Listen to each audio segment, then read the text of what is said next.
Dito sa Papa Dudut Stories, ikaw ay hindi nag-iisa.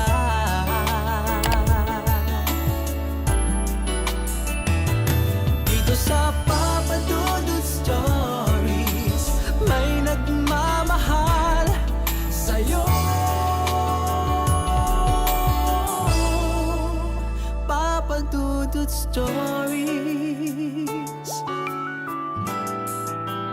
Papa Dudut Stories. Dear Papa Dudut, sa lahat po ng mga nakatutok ngayon, huwag pong kalimutan mag-like, mag-share at mag-subscribe. Maraming salamat po sa inyong lahat.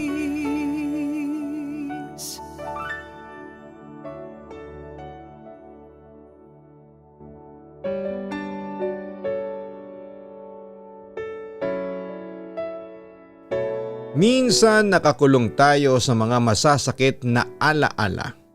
Hindi dahil mahina tayo, kundi dahil natatakot tayong harapin ang mundo na biglang nagbago. Pero kahit mahirap ay kailangan nating subukang palayain ang sarili natin para muli tayong makabangon at makapagpatuloy ng may kapayapaan sa ating puso. Dear Papa Dudut, itago niyo na lamang po ako sa pangalang Cindy, 26 years old, at hindi ko na lamang po babanggitin kung taga saan ako. Isa po ako sa mga silent listeners mo. Na-inspired ako sa tuwing napapakinggan ang mga kwento ng programa mo, Papa Dudut. Lalong-lalo na yung mga patungkol sa buhay at pag-asa. Kaya nais ko rin pong magbahagi ng kwento ng buhay gaya ng iba. Ibabahagi ko ito hindi para kawaan ninyo, kundi para mabawasan na kahit papaano sa puso ko't isipan ko ang mapait na kahapon noong bata-bata pa lamang ako. Nagsimula ang kalbaryo ng buhay ko noong 10 taong gulang pa lamang ako, Papa Dudut. Sa pagkakatanda ko ay grade 5 ako noon. At napagtanto ko lang na yon ang simula.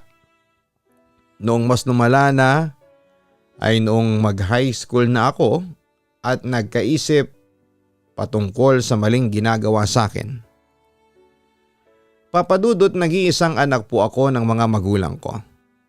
Masasabi kong medyo nakakaluwag-luwag na kami noon sa buhay dahil nagtatrabaho si Mama bilang domestic helper sa UAE at si Papa naman ay nakafocus sa maliit na negosyo na babuyan.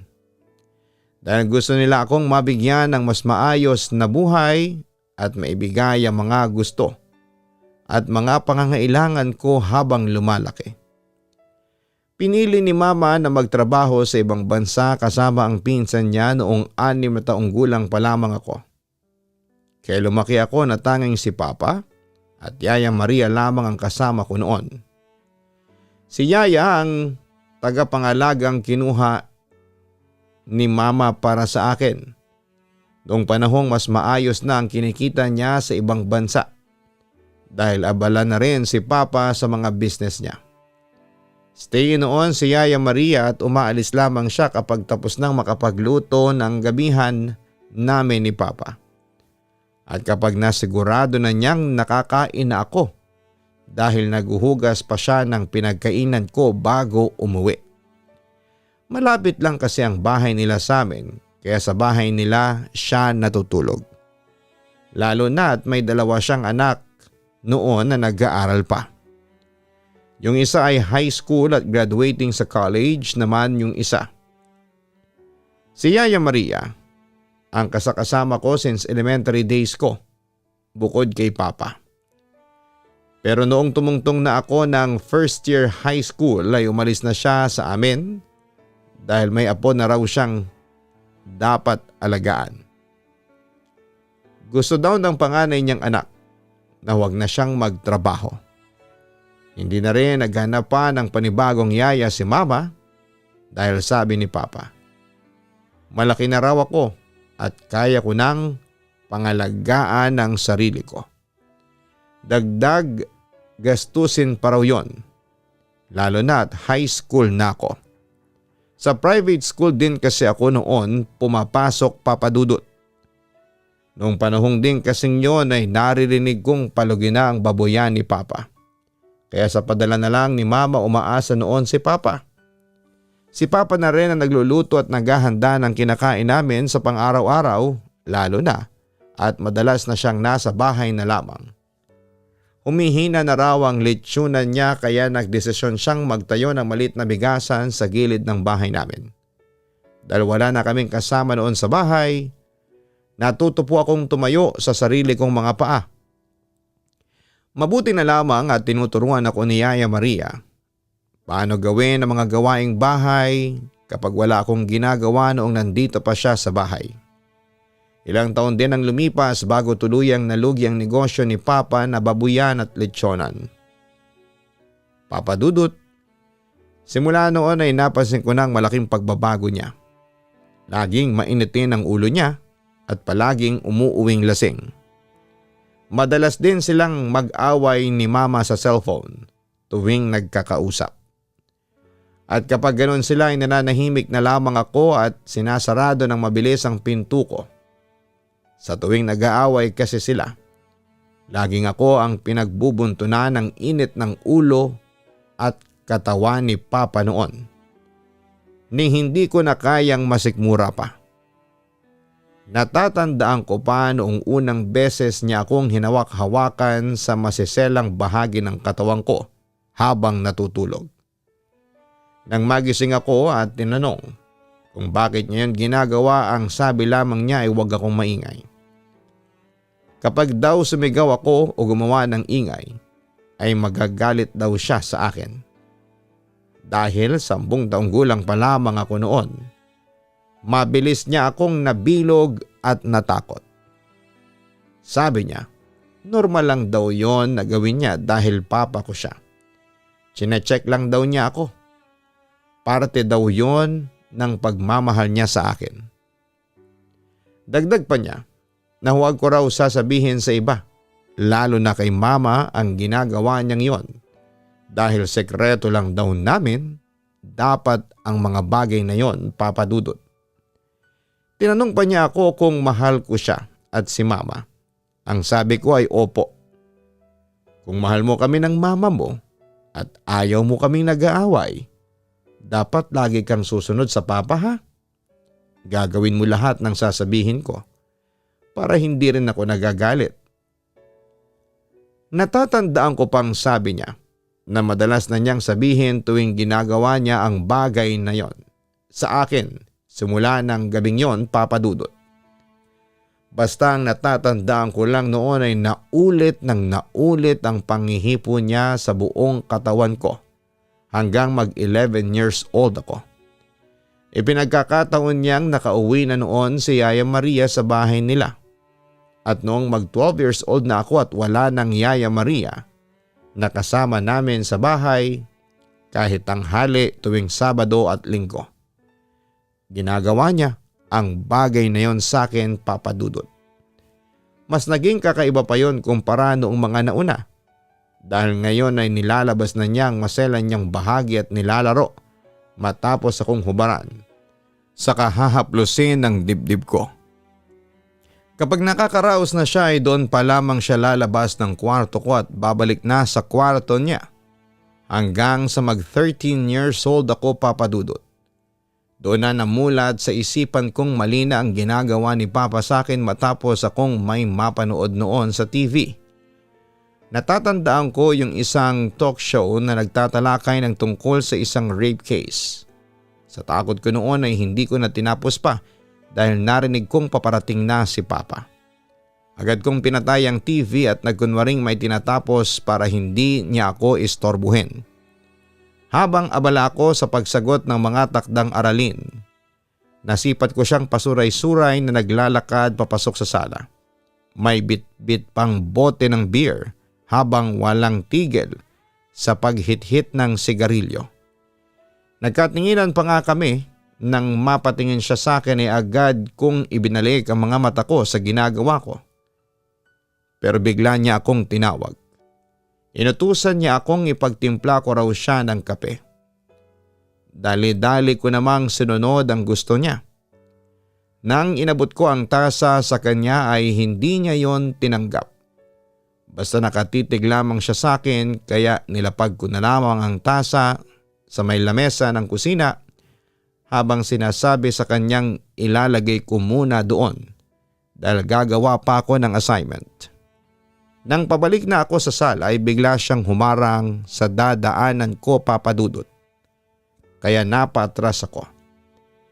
Nang sandaling yon ay nakaramdam ako ng kaba at takot sa kanya. Lalo na nang bigla niya akong niyakap at binulungan na hindi ko naman maintindihan. Pilit ko siyang tinutulak para makaalis ako habang sinasabing tama na po, Papa. Ayaw ko na po. Ramdam na ramdam ko din ang pagkaipit ko sa kanto ng lamesa ng oras na yon. Bago pa ako tuluyang makaalis ay naging maagap si Papa. Nahawakan niya ang kamay ko at mabilis na hinatak pabalik sa yakap niya. Inamoy-amoy niya ako na parang sabik na sabik sa akin. Sinubukan ko siyang tawagin at sinabing lasing na siya. Naitulog na niya pero sabi lang niya ng pabulong ay wag daw akong maingay. Mabilis lang daw yung gagawin namin. Pagbigyan ko na daw siya. Habang sinasabi niya yon ay naging malikot na ang mga kamay niya sa likod ko pababa sa bewang at pang-upo ko. Takot ang naramdaman ko noon, Papa Dudut. Kaya nagpumiglas ako habang nakikiusap na tumigil siya. Na maawa siya sa akin. Alam kong may masama na naman siyang binabalak sa akin, Papa Dudut. Papa, wag po. Pakiusap ko habang umiiyak. Ramdam kong inangat na niya ang suot kong damit at hinihipuan na niya ako. Tinutulak ko siya pero sa laki ng katawan niya ay wala akong nagawa. Binala kong sumigaw pero tinakpan niya agad ang bibig ko. Halos pabulong niyang galit na sinabi na wag daw akong maingay kundi ay malilintikan daw ako sa kanya. Nasundan pa yon ng mga pagbabanta na lalong kinatakot ko, Papa Dudut. Kaya wala na ako nagawa nang hilahin niya ako papasok ng kusina. Pinadapa niya ako sa mesa habang nakatayo patalikod sa kanya. Iyak lang ako ng iyak ng sandaling yon. Patuloy na kinukumbinsing maawa siya sa akin. Pero parang wala siyang naririnig. Patuloy lamang niya akong pwersahang hinuhubaran. Ibinaba ang suot kong short at panty. At doon ay sinimula na niyang gawin ang kahayupan niya sa akin, Papa Dudut. Ipinasok niya ang sarili niya sa akin habang nagmamakaawa akong umiiyak noon. Sobrang sakit na sarili kong ama ang pumunit sa dangal ko at kinabukasan. At habang ginagawa niya yon sa akin habang nagpaparaos siya, habang dinadantayan niya na manghalik ang katawan ko, unti-unting tinatanim niya sa isipan ko ang mga pagbabanta na kaya niyang gawin kapag nagsumbong daw ako sa kahit na sino. Papa Dudut, simula nang magawa niya yon sa akin. Maraming beses pang naulit yon, halos araw-araw. Maging ang pag-aaral ko noon ay naapektuhan na. Hindi ko magawang makapag-focus dahil naaalala ko ang lahat ng ginagawa niyang kahayupan sa akin. Nang panahon na yon ay binalot na ako ng takot at kawalan ng pag-asang may makakatulong pa sa akin para mailigtas ako sa ganong sitwasyon. Gusto kong magsalita noon at magsumbong pero wala naman ako mapagsabihan ng panahong yon dahil bantay sarado ako ni Papa sa bahay man o sa paaralan. Nakaabang siya sa bawat sasabihin ko sa tuwing kausap ko si Mama sa cellphone noon. Pinandidilatan niya ako ng mga mata ng pasimple na parang sinasabing kapag nagsumbong ako ay siguradong may kalalagyan ako. Noon din kasi madalas na niyang sabihin sa akin na kaya niya akong patayin, pati si Mama. Tumagal na nakulong ako sa ganong sitwasyon, Papa Dudut. Ipinagpasalamat ko na lang na hindi ako nabubuntis sa pangbababoy niya sa akin. Kahit punong-puno ako ng trauma, ay nagpatuloy pa rin ako sa pag-aaral dahil sa eskwelahan noon ang tanging lugar na kahit papaano ay medyo malaya ako. Nakahawak lang ako ng cellphone noon nang magpadala si mama. Ibinili niya kay papa na ibigay sa akin ng cellphone para madali raw niya akong nakakausap kapag miss na niya ako. Nasa video call via Skype kaming tatlo nang sabihin niyo ni mama, kaya napilitan na lang din noong umuo si Papa Papadudut. Pero halos araw-araw ay tinitignan ni Papa ang cellphone ko kung sino ang mga nakakausap ko at nakaka-text.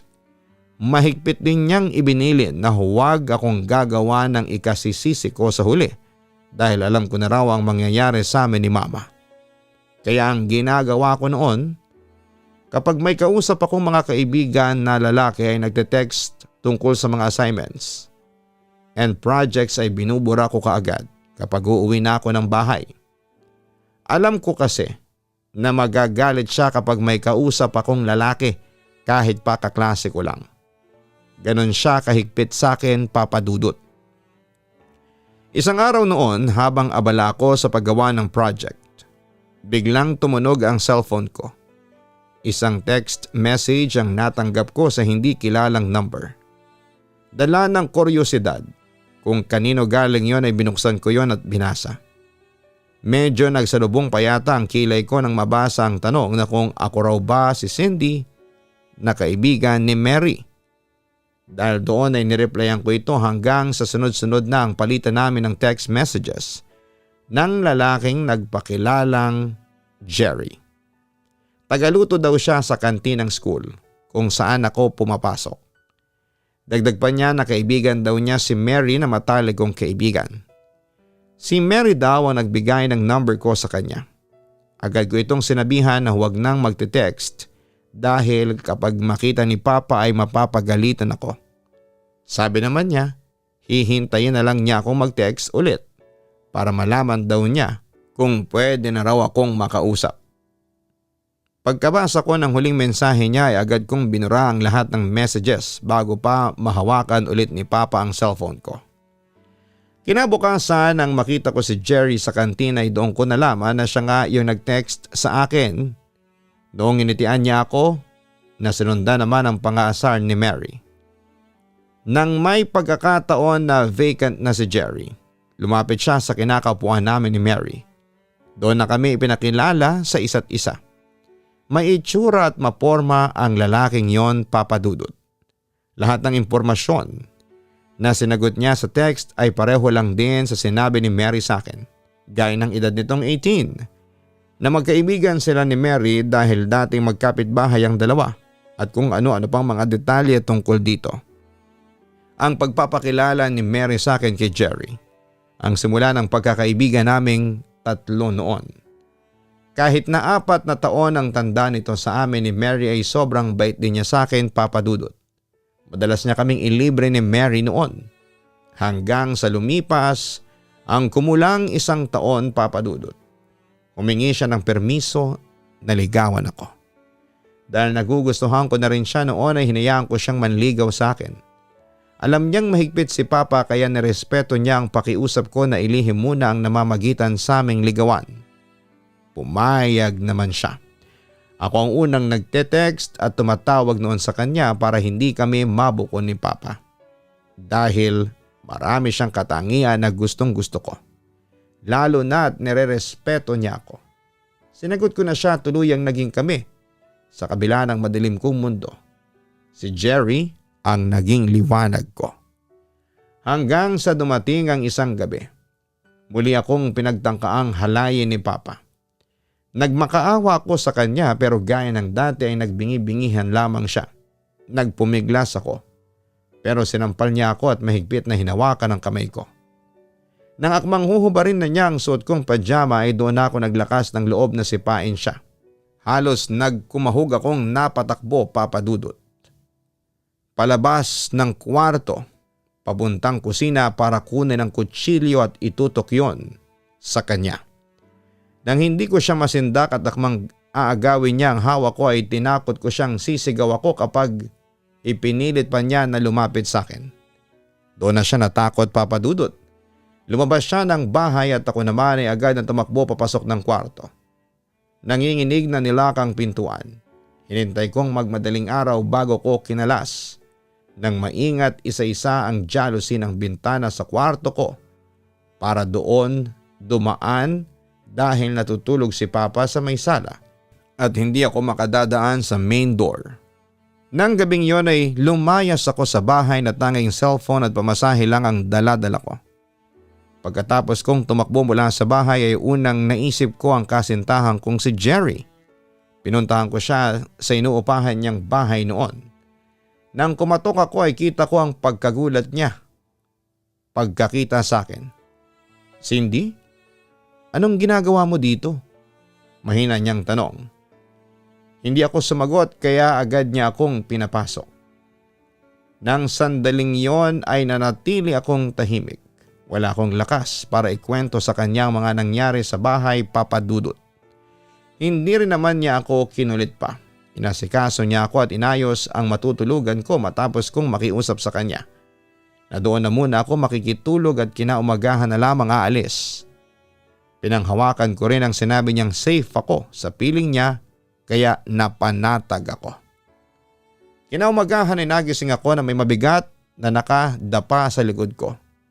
Si Jerry, nakayakap siya sa bewang ko at ramdam ko yung hininga niya sa leeg ko. Nanlamig ako bigla, parang bumalik lahat ng nangyari kagabi, Papa Dudut. Yung pakiramdam na pinipigilan akong kumilos, yung amoy ng alak, yung boses ni Papa, sabay-sabay, lahat ay nag-flashback sa isipan ko ng mga oras na yon. "Jerry, wag," mahina kong sabi. Pero sinagot lamang niya ako na wag akong maingay. Kasunod noon ay nagtapat siyang matagal na raw siyang nagtitiis na may pangangailangan daw siya bilang lalaki. At bilang nobya baka naman daw mapagbigyan ko siyang gawin namin ang ginagawa ng ibang magkasintahan. Nang bigla niya akong halikan sa lieg ay doon para akong nawala bigla sa sarili. Hindi ko maintindihan at may paliwanag. Para akong nag-shutdown ng sandaling yon. Parang hindi na ako ang nasa katawan ko, ang natatandaan ko na lamang ay natatakot ako. Sobrang takot na para akong kinulong sa malawak na kadiliman. At pagkatapos noon ay blanko na. Wala na akong matandaan pa. Nagbalik lamang ako noon sa ulirat ko na nakatayo na ako sa kusina ng inuupahan ni Jerry at may hawak na akong kutsilyo. Nang mapatingin ako sa sahig ay doon ko nakita ang mga dugong kumalat. Nagtatakang nilibot ko noon ang tingin ko sa ibang bahagi ng sahig. Doon ay nakita ko ang isang malaking baboy na parang paulit-ulit kong naririnig na tinatawag ako at sinasabing huwag kang maingay. Doon ako nakaramdam lalo ng takot at pangamba dahil naririnig ko ang boses ni Papa. Parang nag-overlap lahat, Papa Dudut. Nanginginig na napahawak ako sa mga tenga ko at sa ulo ko. Hawak pa rin ang kutsilyo. Nang sandaling yon ay para akong nasa panaginip na hindi ko makontrol, Papa Dudut. "Tama na po, hindi, wag." Natatandaan kong paulit-ulit kong sigaw bago ko sinugod ang baboy na nakahiga sa sahig. Hindi ko alam kung ilang beses ko itong sinaksak. Basta ang natatandaan ko lang. Umiinit ang mga kamay ko sa bawat pagtalsik ng dugo mula dito. Basta ang sinasabi lang ng mga boses sa isipan ko noon ay kailangan ko itong mapapikit para hindi na ako matitigan at masindak pa nito. Nang sandaling yon, Papa Dudut, ay may naguudyok sa akin na lutuin ko pa yon. At hindi ko rin alam bakit ko sinunod. Niluto ko yung karneng nahiwa ko mula sa baboy. Para kung manika noon na gumagalaw mag-isa. At nung kinakain ko na yon ay may kumatok sa pinto.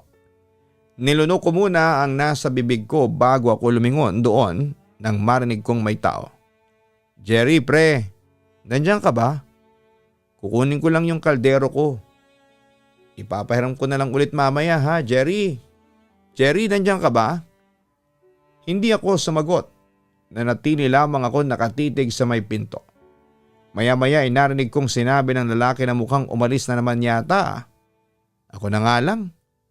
At sa pagkakataong yon ay biglang bumukas ang pinto matapos kong marinig ang pagkalansing ng mga susi.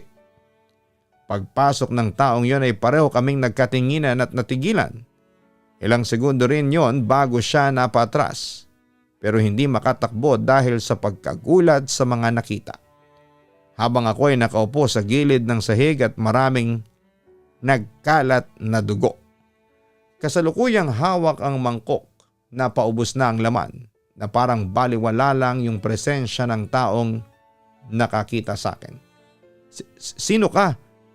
Natatakot na tanong niya at napalingon sa kabilang sulok. Jerry! Jerry! Sigaw nito at doon ako biglang bumalik sa wisyo, Papa Dudut. Nung unay naguguluhan pa ako kung ano ang nangyayari. Napatingin ako sa lalaking nagsisigaw na biglang kumaripas ng takbo palayo sa kabilang sulok ng kusina. Nagkukumahog itong lumabas ng bahay habang humihingi ng saklolo. Nang ibalik ko ang tingin sa sahig ay doon ko napagtantong maraming dugo.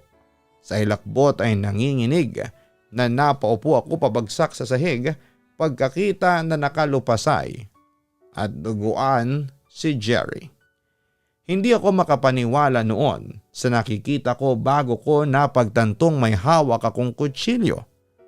Sa takot ay nabitawan ko yon at lalo akong napasiksik sa sulok.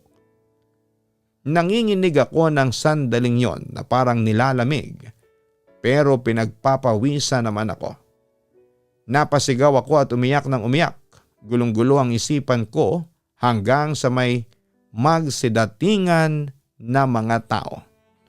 Wala akong nagawa nang lapitan ako ng mga pulis at pusasan. Para akong pasang krus na dinala palabas ng bahay dahil hindi ko maihakbang ang mga paa ko sa sobrang pagkatorete ng isipan ko noon. Ang tanging nasabi ko lang ay hindi ko alam na si Jerry yon, na wala akong kasalanan. Natatandaan kong paulit-ulit kong sinasabi yon habang maraming taong nakatingin sa akin na para akong inuusig noon, Papa Dudut. Sa police station ay tinanong nila ako ng maraming mga katanungan pero hindi ko marinig yung mga tanong dahil para akong walang naririnig. Tanging boses lang ni Papa ang paulit-ulit kong napapakinggan ang mga sandaling yon na nagsasabing huwag ako magsusumbong at ang mga pagbabanta niya. Sobrang naririndi ako dahil palakas yon ng palakas sa tenga ko kaya napasigaw ako at tumakbo sa isang sulok ng kulungan. Tinakpan ko ang mga tenga ko at natatandaan ko lang na iyak ako ng iyak ng mga oras na yon. Matagal din akong naging ganon bago may magbukas sa kulungan at may pumasok para kunin ako. Sinakay ako sa isang sasakyan. Nung una'y wala akong ideya kung saan nila ako dadalhin. Napagtanto ko na lamang na sa ospital pala pagkakita sa mga nurses. May nagbihis sa akin ng pang-hospital na kasuotan. Hindi nagtagal ay may kumausap sa aking doktor. Hindi ko alam pero kumalma ako nang humarap na siya sa akin. Marami siyang katanungan na alam kong sinagot ko naman ng maayos. Hinayaan lang niya akong umiyak tuwing maiiyak ako. Kino-comfort niya lamang ako kapag nangyayari yon. Matapos niya akong makausap ay may kumuha ulit sa akin at ipinasok naman ako sa isang kwarto. Sa pagkakatanda ko rin, may mga ginawa pa silang ilang test sa akin na hindi ko na gaanong maalala kung ano-ano yon at para saan. Nang bisitahin ako ng papa ko sa lugar na yon, Papa Dudut, ay doon ako nagkaroon ulit ng takot. Nabalisa ako at hindi ko alam pero mukhang napansin niyo ng doktor kaya pinalabas niya agad si Papa at kinausap. Hindi ko alam kung ano ang pinag-usapan nila basta ang nangyari ay makalipas lang ang ilang araw dumating si Mama sa ospital. Nanatili akong tahimik noon nang yakapin niya ako ng mahigpit. Hindi nagtagal matapos niya akong kumustahin ay kinausap niya ako at may mga sinabi na pagkukumbinsi sa aking ipagtapat na lamang ang lahat sa kanya. Yung gusto ko raw sabihin sa kanya. Kaya naman lahat ng tungkol sa panggagahasa sa akin ni Papa at mga pananakot at pagbabanta nito na naging dahilan ng pananahimik ko ay ipinagtapat ko na. Maging ang pananamantala sa akin ni Jerry na sobrang pinagkatiwalaan ko. Pagkatapos ay hinayaan nila akong umiyak. Nasa tabi ko lang si mama at yakap-yakap pa rin ako. At nang makatulog na ako sa sobrang pagod, akala ko ay iniwan ako ni mama pero hindi pala. Natatandaan ko pang naalimpungatan ako noon nang marinig kong may kausap siya. Nagdesisyon akong hindi na muna magmulat noon dahil pagod pa rin ang mga mata ko sa kakaiyak. At ang natatandaan kong sinabi ng kausap niya, hindi niya alam ang ginawa niya. She snapped because of trauma. Kailangan mong magpakatatag, misis, para sa anak mo. Kasunod noon ay narinig ko na lamang ang mahinang pag-iyak ng mama ko, Papa Dudut.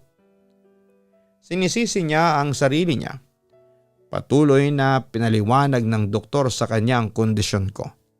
Naiyak na rin ako noon pero pinigilan ko lang at nagtulog-tulugan ako. Hindi nagtagal ay dinala nila ako sa mental hospital, Papa Dudut. Hindi para ikulong kundi para gamutin. Tumagal ako doon ng ilang buwan at palagi ring ipinapaunawa sa akin noon kung bakit kailangan kong manatili doon. At kung bakit kailangan kong tulungan ang sarili kong makabangon. At habang inuunti-unti nila akong gamutin, inaasikaso naman ni mama ang kaso na isasampa sa papa ko. Ipinadampot pala niya noon ang papa ko para tuluyang makulong. Sinasamahan daw siya ni Aling Maria sa paglalakad ng mga kaso. At hindi nagtagal. Yung kaso naman na kinakaharap ko patungkol kay Jerry ang pinagpatuloy niyang asikasuhin kasama ang nakuha niyang attorney. Pagkalipas ng ilang mga buwan sa mental facility ay doon ko lang naramdaman na unti-unti akong bumabalik sa sarili ko, Papa Dudut. Hindi naging madali ang proseso. Para akong umaakyat sa mataas na hagdanan na hindi ko alam kung saan patungo at dulo. Pero pinanghawakan ko ang presensya ni mama. Araw-araw siyang pumupunta sa akin at parating may dalang pagkain, mga prutas at minsan ay yung paborito kong luto niyang sopas. Lagi rin siyang may baong kwento sa masayang lugar na balak niyang pasyalan namin kapag daw nakalabas na ako.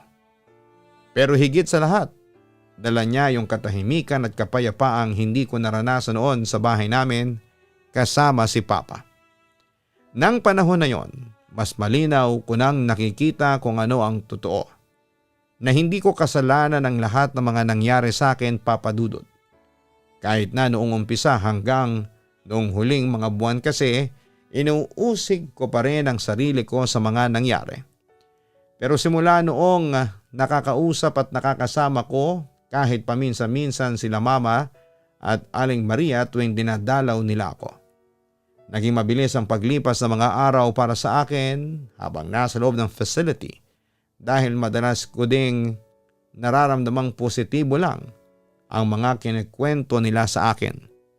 Hanggang sa hindi namin namalayan na dumating ang araw ng final evaluation. Natatandaan kong nasa malamig na kwarto ako habang may makapal na envelope sa harapan ko na puro findings ng mga doktor. Nakalista doon ang lahat ng dahilan kung bakit hindi ako pwedeng panagutin bilang kriminal. Na ilang ulit akong na-trigger na hindi ko naintindihan ang ginawa ko dahil ang utak ko ang literal na nagtanggol sa sarili ko. Binasa ng abogado ang rekomendasyon na yon at pagkatapos ay nag-file siya ng motion na i-dismiss ang kaso. At sa kabutihang palad naman ay tinanggap yon ng korte. Hindi nagtagal ang kasong kinakaharap ko patungkol kay Jerry ay na-dismiss, Papa Dudut. Na-dismiss yon hindi dahil walang nangyari, kundi dahil hindi na daw ako dapat parusahan.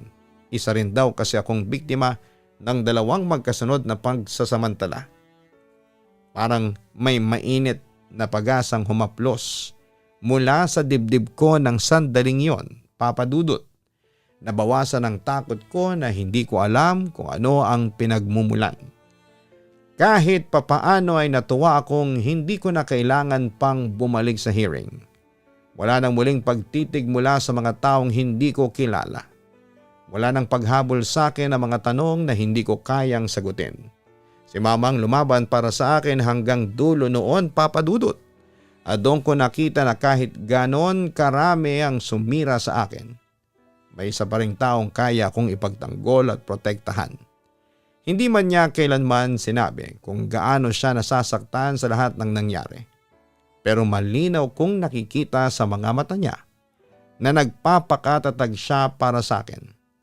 At doon din ako humuhugot ng lakas, Papa Dudut. Nang sandaling yon ay hawak ko na ang papeles na nagsasabing pwede na akong umuwi at ituloy ang pagpapagaling ko sa labas ng pasilidad na yon, Papa Dudut. Pero kahit na na-dismiss na ang kaso, hindi po doon natapos ang lahat.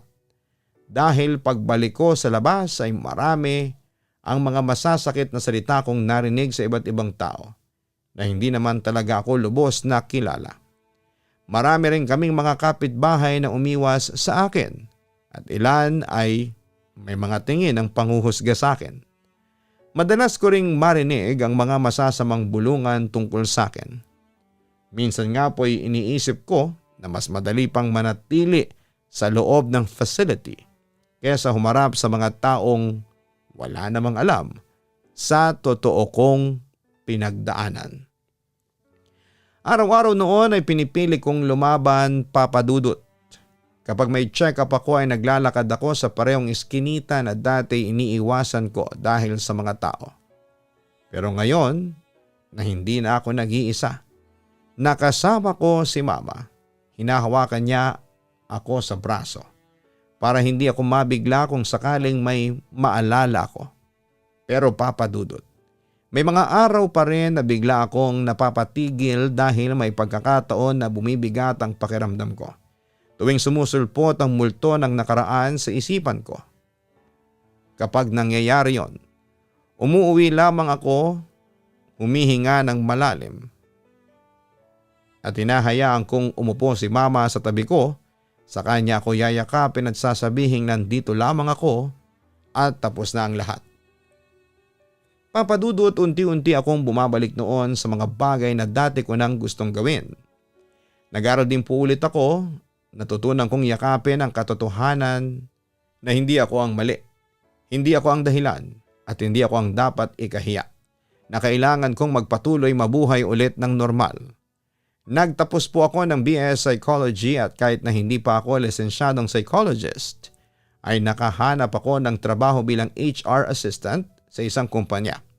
Dito ko natutunan ang pakikinig sa iba, pag-unawa sa pinagdadaanan nila, at pagtulong sa simpleng paraan ng mga kasanayang napakahalaga patungkol sa hinaharap kong propesyon. Pangarap ko po kasing maging clinical psychologist. Gusto kong matulungan ang mga batang tulad ko noon na nakaranas ng trauma at pang-aabuso.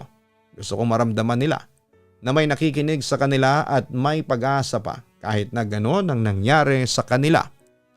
At sa bawat araw, Papa Dudut, natututo akong maging matatag at tuluyan ng patawarin ang sarili ko para mas buo kong magawa ang pangarap kong magbigay ng pag-asa para sa ibang biktima gaya ko.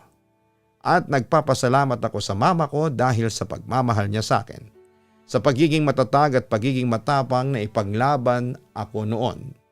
Hanggang dito na lamang po, Papa Dudut. Maraming salamat po at pagpalain pa po sana ang inyong channel. Lubos na gumagalang, Cindy. Maraming salamat kay Cindy sa pagbabahagi mo ng iyong kwento ng lahat ng iyong pinagdaanan. Napakabigat na mga nangyari sa iyo. Hindi madali ang bawat araw na nilalakaran mo noon. Tama ang mama mo at ang mga doktor mo. Hindi mo kasalanan ang ginawa sa iyo. Gusto kong malaman mo na napakatapang mo at hindi dahil sa hindi ka natakot kundi dahil kahit takot ka, ay nagawa mo pa rin magpakatatag at lumaban para sa sarili mo. Na pinili mong bumangon at ayusin ang buhay mo pagkatapos ng mga trahedyang ito. Ipinakita mo na may lakas ka ng loob para harapin ang bukas dahil yon sa katotohanang may pag-asa. Ipagpatuloy mo lang ang nasimulan mong pagtulong sa iba hanggang sa tuluyan mong matupad ang mga pangarap mo para sa mga biktima rin ng pananamantala.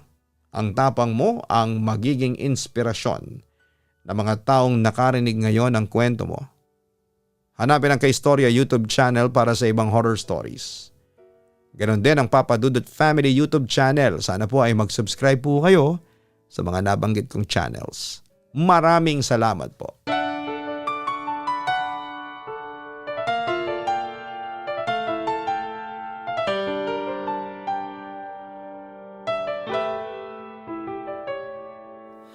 Ang buhay ay mahiwaga, laging may lungkot at saya. Sa Papa Dudut Stories, laging may karamay ka.